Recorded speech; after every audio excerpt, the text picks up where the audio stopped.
यज्ञयः अग्निज्रे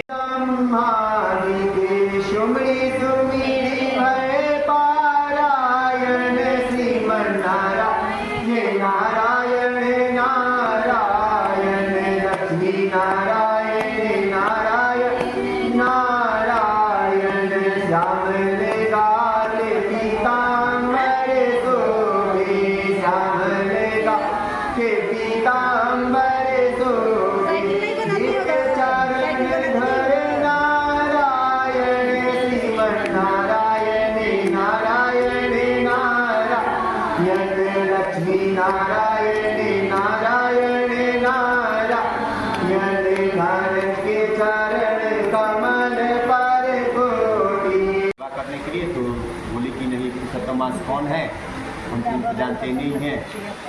उसके बोले कि जाओ तुमको पुरुषोत्तम मास ही श्राप देगा, हम तो नहीं दे सकते क्योंकि तुम मेरी तो मित्र की पुत्री हो। जब उसका कथा आज हम लोग सुनेंगे।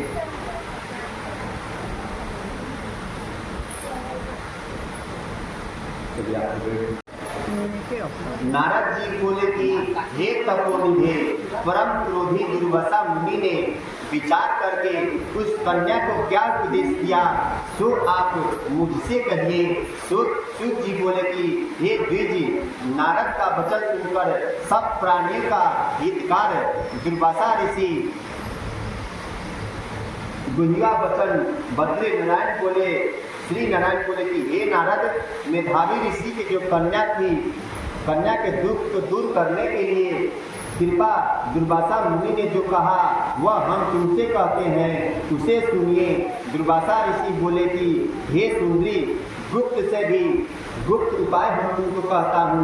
ये विषय किसी को भी कहने का योग नहीं है, तथापि मेरे लिए तो मैंने जो विचार ही लिया मैं विस्तार पूर्वक न कहकर तुमसे संक्षेप में कहता हूँ। हे सुभगे, इस मास में तीसरा मास जो आवेगा वह पुरुषोत्तम मास होगा। उस मास में तीर्थ में स्नान कर मनुष्य भ्रूण हत्या को छूट जाता है। हे सुंदरी, कार्तिक आदि 12 मास में इस पुरुषोत्तम मास के बराबर कोई मास नहीं है। जितने मास तथा पक्ष और ये पुरुषोत्तम मास 16वीं कला के बराबर नहीं है। वेद वक्त साधन और जो परम पद प्राप्ति के साधन हैं वे भी इस मास के 16वीं कला के बराबर नहीं है। 12,000 वर्ष गंगा स्नान करने से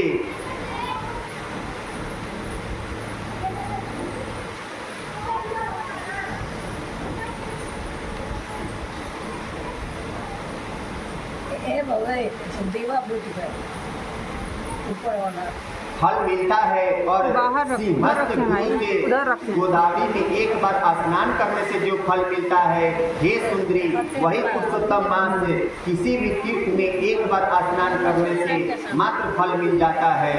हे बाले, यह मास अनंत प्यारा है और नाम भी यह भगवान का स्मरण है।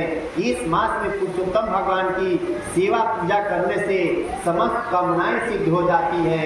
अतः इस पुरुषोत्तम मास का शीघ्र व्रत कर पुरुषोत्तम भगवान की तरह प्रसन्नता पूर्वक मैंने इस मास की सेवा की है। एक समय क्रोध से मैंने अम्बरीशी राजा को भस्म करने का अर्थ तक पास भेजा गया। तब पुरुषोत्तम मास के व्रत के प्रभाव से वह वापस चल गया। नारद जी उसी कथा को कह रहे हैं कि जब अंबिरा एक राजा थे, उनको मारने के लिए विष्णु भगवान सुदर्शन चक्र भेजे, पर वो जो अंबिरा राजा था वो इतना पुण्यात्मा था, पुरुषोत्तम मास का सेवा किया था, इसलिए जो विष्णु भगवान का सुदर्शन चक्र भेजे थे उस चक्र उसके पास गया, फिर वापस चला गया। पुरुषोत्तम मास का सेवा किया था इसीलिए।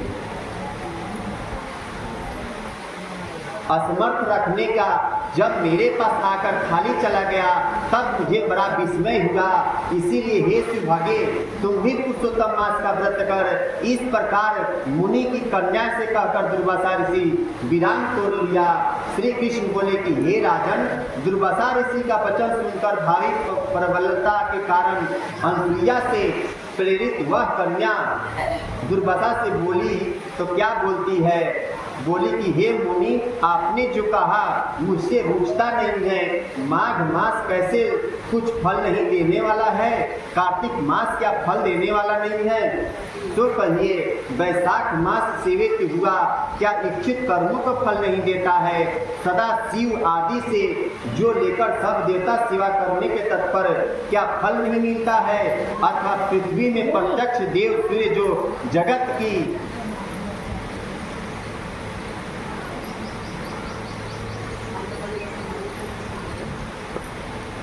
सूर्य भगवान है, क्या वो जो साक्षात दिख रहे हैं वो कामनाओं को देने वाला नहीं है? वो जो मेघावी ऋषि की पुत्री थी वह कह रही थी क्या सूर्य भगवान तो साक्षात दिख रहे हैं, क्या उनको पूजा करने से फल नहीं मिलता कि हम दुमास का सेवा कर पूजा करें? क्या गणेश की सेवा पाकर क्या इच्छित वर को नहीं देते? कह रहे कि गणेश जी को भी पूजा करने से क्या वर नहीं देंगे कि हम पुरुषोत्तम मास की सेवा करें? योग और सर्व आदि देवता भी सबके उल्लंघन करने के पुरुषोत्तम मास की प्रशंसा करते हैं। क्या आपको लज्जा नहीं आती है? यह मास तो बड़ा मलिन और सब कामों काम से निर्धारित कर दिया गया है। वह भला कह रही है कि पुरुषोत्तम मास को प्रशंसा जो आप कर रहे हैं, क्या आपको लाज नहीं आ रही है? वो जो मुनि की कन्या थी विपाशा ऋषि को कह रही है कि पुरुषोत्तम मास का इतना महात्मा कह रहे हैं, आपको शर्म नहीं आ रहा है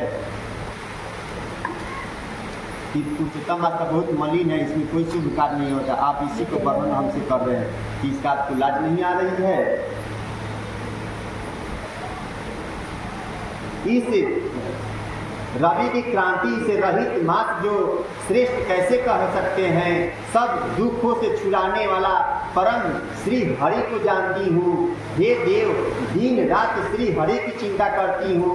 जानकी पति राम और पार्वती शंकर किसी को नहीं देखती हूँ। हे विपेंद्र, अन्य कोई भी देवता ऐसा नहीं है जो मेरे दुख को दूर कर सके। इन सब फल देवताओं को छोड़कर कैसे इस मलमास की मैं स्तुति कर सकती हूँ? कह रही है कि हम शंकर जी, राम जी किसी को हम नहीं जानते, हम सिर्फ कृष्ण भगवान को ही जानते हैं। पर उनको तो मालूम नहीं था कि पुरुषोत्तम मास कृष्ण भगवान का ही मास है।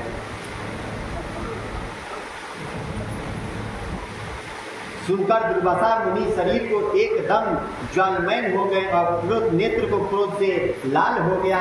इस प्रकार क्रोध आने पर कृपा करके मित्र की कन्या के श्राप नहीं दिया और सोचने लगा कि यह मूर्ख अनहित है, इसको बुद्धि नहीं है। पुरुषोत्तम महात्मा को विद्वान को भी पता नहीं रहा है, तो थोड़ी बुद्धि वाले पुरुष हम विशेष करके कुमारियों को तो यह सदा ही नहीं मालूम हो सकता है। दुर्वासा ऋषि कह रहे हैं कि बहुत लोग जो महात्मा है कोई मलमास के बारे में उन लोग को भी नहीं जानते, मालूम पड़ता है कि पुरुषोत्तम मास है क्या। यह कुमारी कन्या माता पिता से रहित है, यह दुख अग्नि में जलती हुई है, अतः अच्युत मेरे श्राप को कैसे सह सकती है। दुर्वासा ऋषि कह रहे कि अगर हम इसको श्राप दे सकते हैं, इसके बिना अबला है ना, इसके माता पिता कोई है नहीं, तो हम श्राप देंगे तो बर्दाश्त कैसे करेगी। ऋषि लोग तो श्राप बहुत बड़ा श्राप होता था। इस प्रकार सोचकर कृपा कर मन में उठे हुए क्रोध को शांत किया और स्वयं विलह कर कन्या से बोले,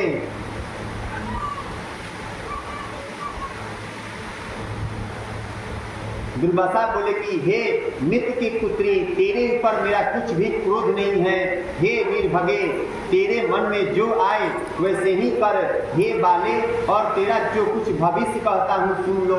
पुरुषोत्तम मास का जो तूने अनादर किया है उसका फल तुझे अवश्य ही मिलेगा, इस जन्म में मिले अथवा दूसरे जन्म में मिले, पर मैं नर नारायण को आश्रम को जाऊंगा। तेरे पिता मेरे मित्र था, इसीलिए मैंने श्राप नहीं दिया। ये बाले के कारण तुमने अशुभ या हितातीत नहीं हो सकती है, शुभ अशुभ भविष्य को नहीं टाल सकती है। अच्छा, तुम्हारा समय व्यतीत हो गया, अब हम वैकुंठ को जाते हैं। वहाँ से दुर्वासा ऋषि बोल के चले गए हैं। तदंतर बहुत देर के बाद कन्या के सोच विचार कर यह निश्चय किया कि देवताओं की देवता तत्काल फल देने वाले पार्वती शिव की तपस्या आराधना करूंगी। हे निप्र, मेधावी ऋषि की कन्या ने मन में इस प्रकार निश्चय करके आश्रम में ही रह गई। वो बोली कि हम किसी को सेवा नहीं करेंगे, हम सिर्फ शंकर भगवान का पूजन करेंगे, वही हमको वर देंगे। यह कहकर भगवान शंकर के कठिन तप करने के तत्पर हो गई। सूत जी बोले कि बहुत फलों के देता लक्ष्मीपति को और वैसे सावित्री पति ब्रह्मा को छोड़कर एवं दुर्वासा के प्रबल वचन को निंदा कर वह ऋषि कन्या अपने आश्रम को अंधक को मारने वाले शंकर की सेवा के लिए तत्पर हो गई।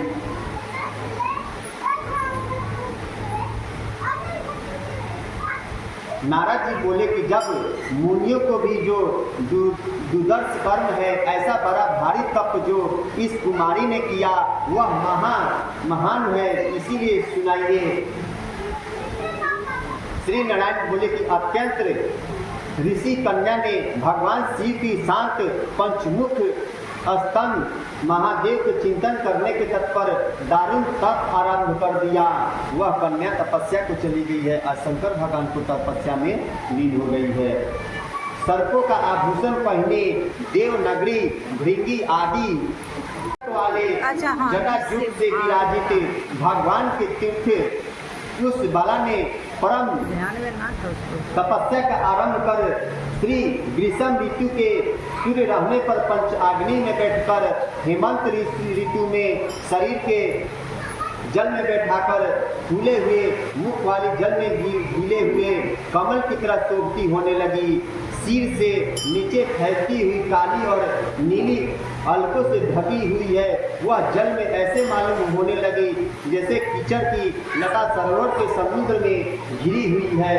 शीत के कारण नासिका से निकलती हुई शोभित धूर्म शीत इस तरह दिखाई देने लगी जैसे कमल के मंद पार करके ब्राह्मणिक जा रही है। वर्षा काल में आसन से युक्त चौतरे पर बिना छाया में सोती थी और वह सुंदरी अंग वाली प्रातः शायद धूमपान करती थी। उस कन्या ने इस प्रकार कठिन तपस्या को सुनकर इंद्र की बड़ी चिंता हो गई। प्रायः सब देवताओं को दुर्वासा और ऋषियों को सप्रिया उस ऋषि के कन्या के तट पर लगे रहने पर भी निप्रनंद के श्री क्षत्रिय भूषण और 9000 व्यतीत हो गया।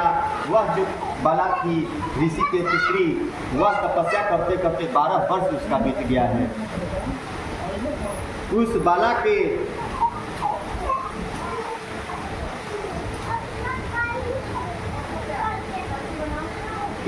तपस्या से भगवान शंकर प्रसन्न होकर उसे अपना इंद्रजीत निज स्वरूप दिखलाया।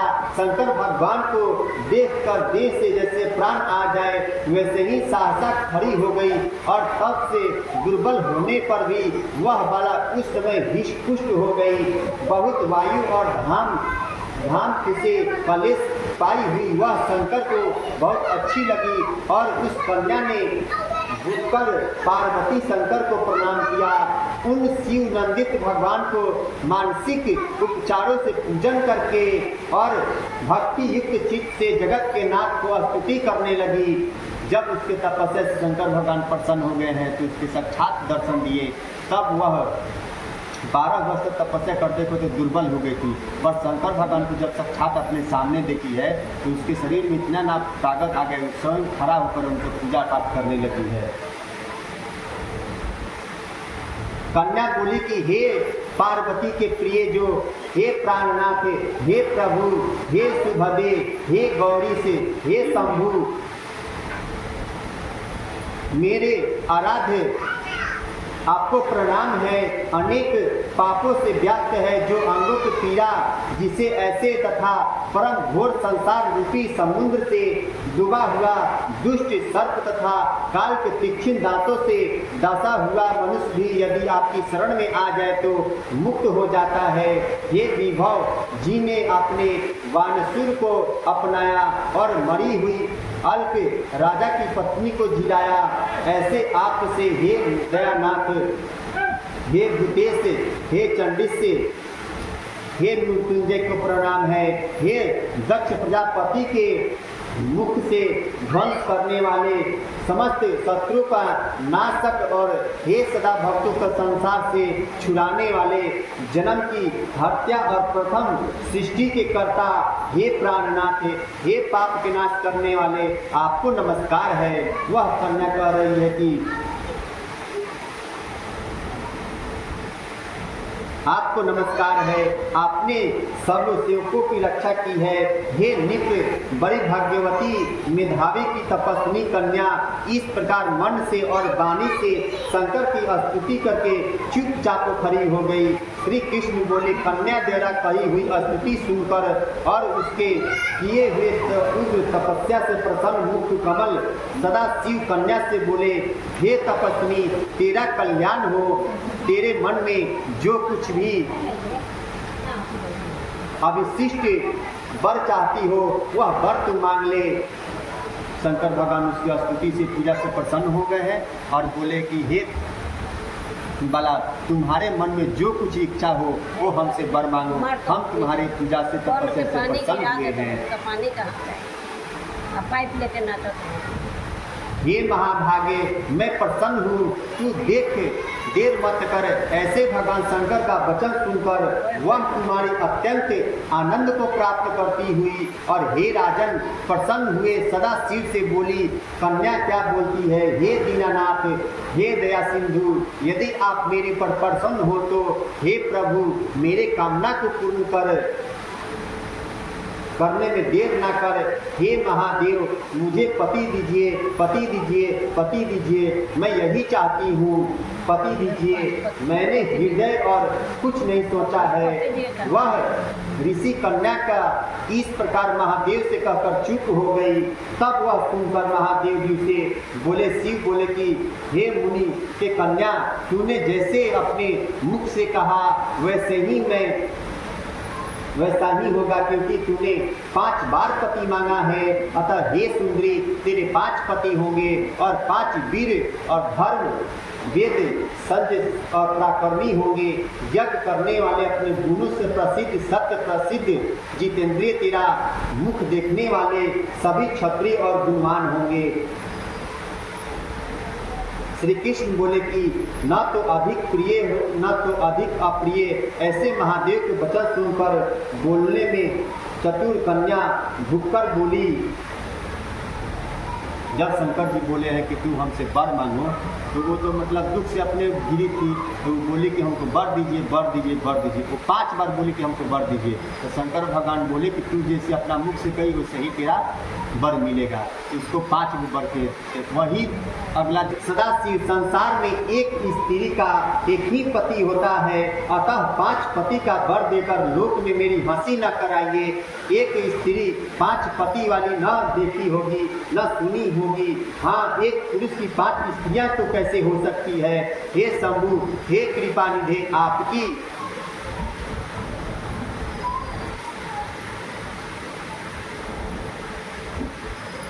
मास की दुर्वासा की आज्ञा से तूने पूजा नहीं की। हे मूर्ख द्विजतम, इसीलिए तेरे 5 पति होंगे। हे बाले, पुरुषोत्तम के अनादर करने से अथवा अन्यात नहीं हो सकता। जो पुरुषोत्तम का निंदा करता है वह रवर नरक को गामी होता है। जब 5 पति को वरदान दे दिए हैं शंकर भगवान, तो वो बोली है कि जगत में तो स्त्री के एक ही पति होता है, हमको 5 पति का वरदान आप क्यों दिए। तो बोले कि तूने दुर्वासा ऋषि का अपमान किया है, तो वो तो तुमको श्राप नहीं दिए, पर पुरुषोत्तम मास के अपराध की है, इसीलिए तुमको यह श्राप मिला है कि तुम है वो पुत्र और धनवान होता है और वे इस लोक को तथा परलोक को भी सिद्ध प्राप्त कर लेता है। प्राप्त होने पर और हम सब देवता लोग भी पुरुषोत्तम की सेवा करने वाले हैं। जिस पुरुषोत्तम मास में व्रत आदि करने से पुरुषोत्तम शीघ्र ही प्रसन्न हो जाते हैं।